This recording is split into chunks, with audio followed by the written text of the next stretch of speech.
දැන් ලැබුණු උණුසුම් පුවතක් තෙල්දෙනිය ප්‍රදේශයේ තරුණියක් ඇය අම්පාර රෝහලේ බෞද්ධ චිකිත්සකවරියක් ලෙස සේවය කරපු ඇය අභිරහස් ලෙස ඝාතනය කර සිටියා නුවරඑළිය ප්‍රදේශයේ ලැබුම්හලකදී එම ඝාතනයට සම්බන්ධ සැකකරුවන චම්පික ශ්‍රියාන් ජයසුන්දර මුදියන්සේලාගේ චම්පික තියාන් ජයසුන්දර සහ ඔහුගේ නීත්‍යානුකූල බිරිඳ රත්නායක මුදියන්සේලාගේ නෙත්මි අමාය රත්නායක යන දෙදෙනා අද උදෑසන අතරකොත් අද පාන්දර අත්අඩංගුවට අරගෙන තිබෙනවා.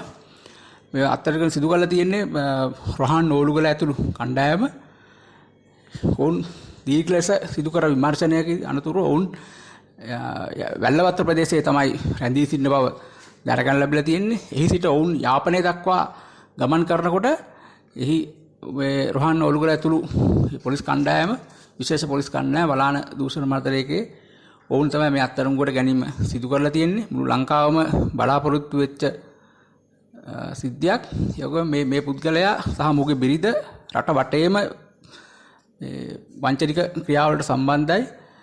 බියගිය තරුණියගෙන් කෝටි 1.5ක් පමණ ඔවුන් වංචා කරලා තියෙනවා. ඒ වගේ මුළු ලංකාව වටේම ඔහු මුදල් වංචා කරලා තියෙනවා එක දේවල් වලට.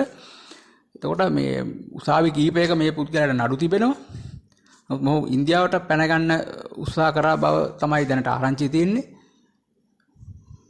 මේ මෑත භාගයේ විශාල පාතාල කණ්ඩායම් පුද්ගලයන් සමාජිකයන් විශාල ප්‍රමාණයක් අත්අඩංගු ගත්ත රොහාන් නෝලුගල මහතා ඇතුළු ඒ කණ්ඩායම තමයි මේ අත්අඩංගු ගැන සිදු කරලා තියෙන්නේ.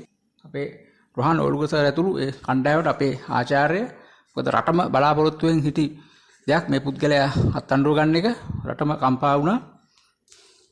ඉදිරියට වැඩිදුර තොරතුරු අපි බලාපොරොත්තු වෙනවා.